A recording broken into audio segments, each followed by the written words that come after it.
Tony খুব ভালো ছেলে, তুমি তো জানো ওর সাথে আমার 5 বছরের সম্পর্ক।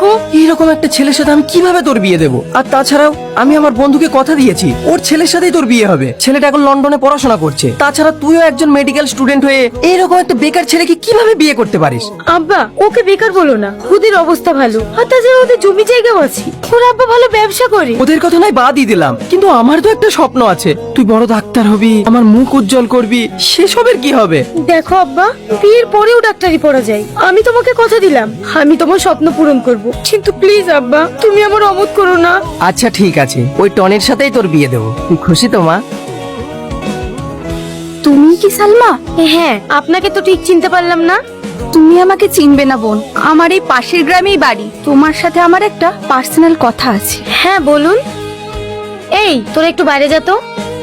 তুমি যে ছেলেটাকে বিয়ে করতে চাইছো সেই ছেলেটা ভালো না, ওর সাথে আমার অনেক দিনের সম্পর্ক। এসব তুমি কি বলছো? হ্যাঁ, আমি ঠিকই বলছি। আজ আমি মা হতে চলেছি, তাই ও আমাকে অস্বীকার করছে। আমি ওকে বলেছি, তাই ও আমাকে জানি মেরে দেওয়ার হুমকি দিচ্ছে। না, আমি আপনার কথা বিশ্বাস করি না। অনিকে আমি খুব ভালো করে চিনি, ও এরকম কাজ কখনো করতে পারে না। আমি জানি তুমি আমার কথায় বিশ্বাস করবে না। এই দেখো মেডিকেল রিপোর্ট। টনি এত বাজে ছেলে, ছি। আমি তো তোকে আগেই বলেছিলাম, কিন্তু তখন তো তুই আমার কথা বিশ্বাস করিসনি। দেখ মা, তোর কাছে এখনো সময় আছে, তুই এক্ষুনি লন্ডনে পালিয়ে যা। আমি আমার বন্ধুর ছেলেকে ফোন করে দিচ্ছি, ও তোকে এয়ারপোর্ট থেকে রিসিভ করে নেবে। কিন্তু আব্বা, কাল যে আমার বিয়ে। ওসব নিয়ে তোকে ভাবতে হবে না, আমি এদিকটা সামলে নেব। যা মা যা, আর দেরি করিস না। আপনি যদি অনুমতি দেন তাহলে বিয়ের কাজটা শুরু করি। না মৌলভী সাহেব, এ বিয়ে হবে না। কি বলছেন আপনি? বিয়ে হবে না মানে? ভাই, আমার মেয়ে সে সকালবেলা পালিয়ে গেছে। আমি অনেক চেষ্টা করেছি ওকে খোঁজার, কিন্তু পাইনি। মেয়েটা যে কার সাথে কোথায় গেল আমি কিচ্ছু বুঝতে পারছি না। সেদিনের পর ও আমার জন্য পাগল হয়ে গেছে, কিন্তু ও যতই পাগল হোক আমি ওকে ক্ষমা করতে পারিনি। দেখো সালমা, যাই কারণ হোক না কেন, ও একজন পেশেন্ট, আর ডাক্তার হিসেবে ওকে সুস্থ করা আমাদের কর্তব্য।